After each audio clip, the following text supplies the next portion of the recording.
Hello, you. Welcome to this bonus episode of What Would Denise Do? It's David here. Dom's currently up a pole shaking his moneymaker, but he sends his love. Here's all the content that didn't make the first episode. Before I forget, please leave us a 5-star review. And Dom's promised sexual favours to everyone and anyone who does. So without further ado, let's get fingers deep.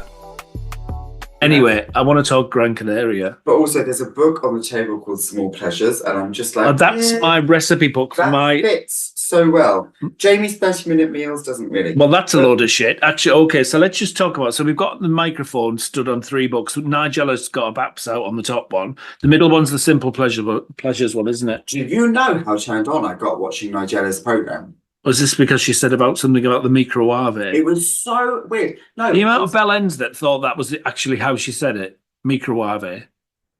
I'm going to be one of them. No, she was just being silly. Like, yeah, no. I want to talk about my books. No, I know. Nigella. Okay.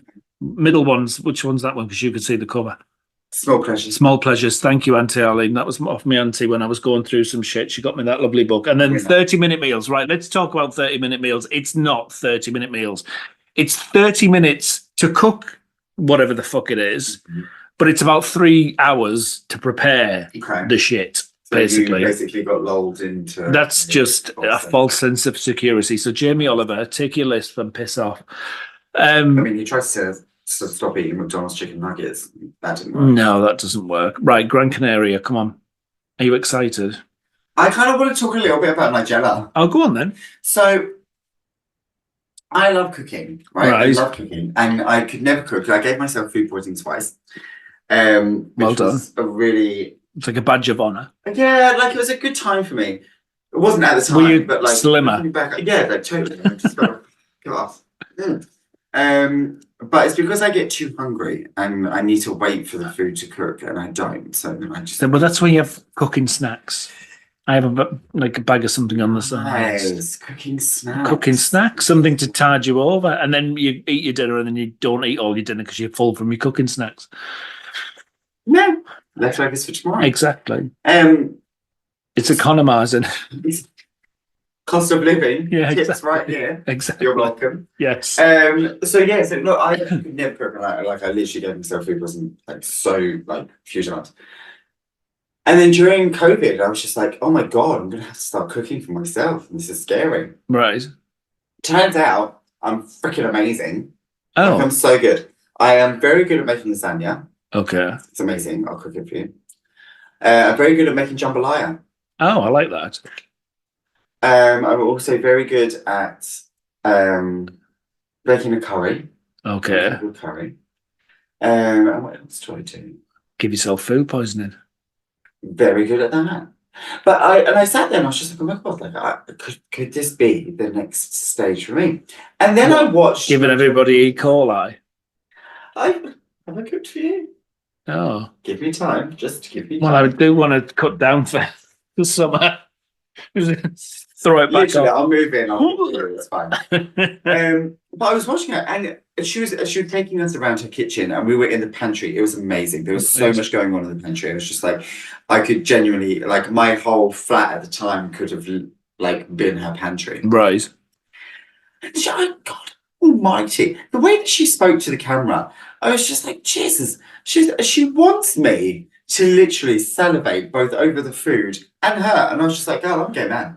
Yes. She wants you to jizz over The her. way she was talking, I was just like, she was like, oh, we're just gonna do this, and we're gonna sprinkle some of this, and I was just like, girl. Have you seen that YouTube video where they've mashed all the clips together and she's like, No. yeah, it's proper filth. Oh, Yeah, it's quite funny. here for her. Well, yeah, I think she knows what she's doing. Good for her. Well, you know, nothing beats the Nigella face walking into court that time. Oh, bless her. Oh no, she was determined. She was determined. I remember Talisa trying to mimic that when she went to court for something else. I know, but It you know didn't what? come I will across, always, did it? always stand for Talisa, just because of her hair extensions. Really? Why? Well, one, I'm jealous of her hair extensions, Okay. and two, there was just so much bounce in them. Was there? Yeah, there really was. If you watch them back on Do you YouTube, think she washed them in Timothy? bounced out of court, and I was just like, girl, she knows. And Well, then, that's because she'd seen Nigella's dealer, probably. literally, and then it was just when she used to come out of like, she'd come out on stage on the X Factor, and then she'd come out of court, and she'd still raise her hand as the female boss. Female boss, yeah. For the longest time, I wanted to get that tattoo. I've just been saying the male boss. And I just want to get my McDonald's order on there instead. So somebody finds you. Yeah, can I have a fillet of fish for my life? Why are you getting a fillet of fish? No, I don't get fillet of fish. I used to work for McDonald's. I don't like fillet of fish. Did you? Yeah. Didn't know that. Yeah. Fun times. Where? Oh, I loved it. Up north. I was in my younger days. I did have to wear a hat, yeah. Well, until I became a manager because, she got promoted. She managed to not wear hats? She got moved on to fries. She was a salt spreader. Yeah. 72 Baps, Connie, you slice, I'll spread. That's a Victoria Wood. I hope there's some Victoria Wood fans listening. Right, come on, Gran Canaria, tell me all about it. Well, I'm going. Well, I've never been. When? In August. Yeah. I'm excited. August. I'm very nervous. Why? Because I've never been. Let me talk you through it. Come on, tell me why you're nervous. So I am very much kind of like... Don't try and play yourself off to be some sort of Lady Di just because you took that picture outside the Taj Mahal in India. Can I literally... I mean, I like you match the colours. Don't go off topic though. Everything. I was so you were. I know. I don't recall Lady Di having a beard, but yeah. But do you know when you look at something, you're like, I'm going to get that printed on canvas. I'm going to hang it in my flat. Yeah, like life size. But anyway, Gran Canaria, come on. So I am very timid. I'm very shy. Right. Okay. Who are you trying to convince? I'm very timid and very shy. No, I have just never been. Now, I have struggled in the past, like 100% with fitting into the gay community. Oh. Like what? I thought you were going to say with drugs or alcohol or... No, alcohol, definitely. Drugs, not so much. But like very much alcohol, I'm like, everyone has that personality drink, right? Like, and it's fine. Yes. But for me, like, I've known people that go to Gran Canaria on the regular, like, they usually go every single year. Yes. But the stories that you hear from there, and they're just like harrowing. Do you want to share a story? Well, no, like all I've heard is like there's sex in the dunes. Yes. And it's just like sand. No, please. That's like there is sex in the dunes. Like why would you want to feel like you've just been rubbed by sandpaper? Well, I don't know. They might be prepared. They might have a water bottle or something handy.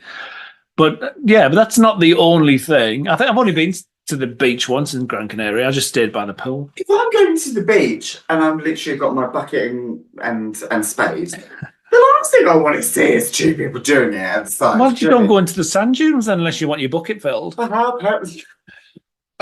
well done. Well done. That was really good. Thanks. That was He's there all week. Literally, it's his flat.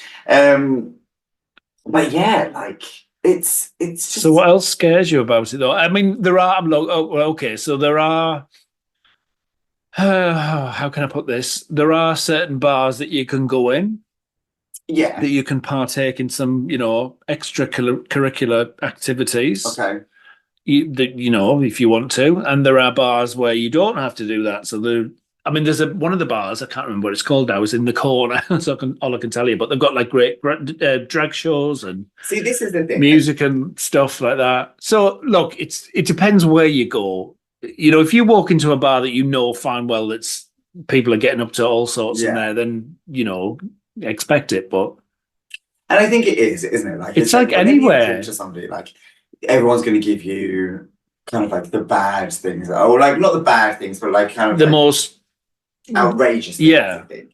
Whereas no one would turn around and be like, oh yeah, like there's an Irish pub on the corner. Well, exactly. That's the thing. Like if you, especially in Gran Canaria, they call it the Jumbo Centre. They call it the concrete jungle. I mean, it's not the prettiest thing to look at, but there are the beauty about a lot of those places is certainly a lot of the bars is you can just literally just walk into them. They're all very like open plan, whereas the ones that have got like dormant on or, you've got to pay an entrance fee to go into, they're a bit more select. Oh, okay. So good. I should take notes. Yeah, you should really. It's almost like we're doing a podcast, so I can like. Well, you could. And I remember going to a Leona Lewis concert at the O2. I know, God love her. It's so cool. I know.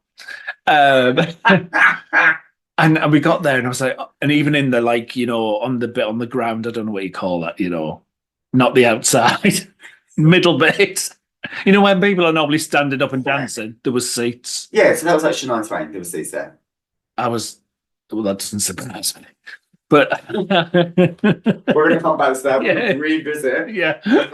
Wheeling him in. I mean, it's a seat, Shania. But yes, there was seats, and I was very, very happy about that. And that was like 15 years ago, so. Plus, I don't really feel like you can dance at a Leona Lewis concert. Not really. Like, don't get me wrong. Like, I love her. She's too busy warbling. Yeah, 100%. And she lives, like, I love her. She's just, her songs are just kind of like when you're in reflective mode and you're like, yes. I just need to feel my inner self, your soul. Yeah, maybe. I just feel like if you're listening to Leona, you just sat there with a bucket of Haagen-Dazs in yesterday's pants, crying into wine. Cheers to that. Cheers to that, babes. Up your bum, no harm done. Well, that's it, you gorgeous humans. Thanks for tuning in. A full episode of What Would Denise Do will be available every Saturday wherever you get your podcasts, with bonus episodes every Wednesday. Right, that's it from me. Don't do anything I wouldn't do, which you could probably write in the back of a stamp. Laters.